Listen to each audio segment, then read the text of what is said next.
In Canada, we're starting to sort of move along in our wine evolution. Our regions are producing better and better wines than ever before, world-class wines. And consumers are thus exposed to a culture of wine that they didn't have before.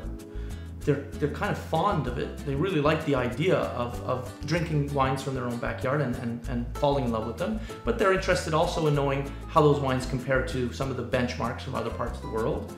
And in order to know what to purchase and what the right price is to spend in a particular region, they're reading a little more, whether they're reading new columnists that are popping up, food and wine columnists in newspapers and magazines, or they're taking wine courses. Enrollment in wine courses has gone through the roof in Canada. And, and so it means we've got much more engaged, interested consumers, much more knowledgeable consumers. Obviously the internet is got pretty much everything at their fingertips. So if they want to know what the price of this wine would be in San Francisco, Google will tell them, this particular site will tell them. If they want to read the history of this particular vineyard, then they can do a search, and Bob, there's the answer right there in front of them. So there's a lot of instant information. Plus you're seeing QR codes on labels now. So they're doing a quick scan and they're getting all the information they need right in their mobile phone before they make the purchase. So, they're not even talking to the product consultant maybe as much anymore, the store manager. They're getting the information they need right on their fingertips. So yeah, it's great. It's exactly what we need. We need customers to be more engaged. We need them to be more knowledgeable.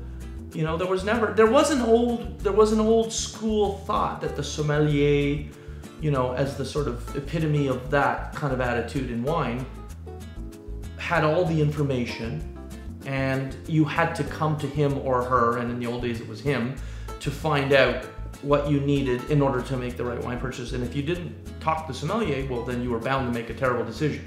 And they almost used it as ammunition. They used it as a power trip. And sommeliers that are coming out of schools now are much more even-keeled and much more sort of regular people who just want to specialize in an area of study. They want to know it well so that they can communicate with people on a level that people can understand and can benefit from. And that person-to-person communication is still a lot more enjoyable and a lot more personalized and useful than, whatever website X is going to tell us about a particular wine. And so, all those things are contributing to a much more engaged and educated and savvy consumer base. And we love it. We want more of those people. For sure we do. Make sure to visit 13thstreetwinery.com and join our newsletter. Watch more videos, download complete stories, tasting notes, accolades, and buzzworthy news, and to order your favorite wines.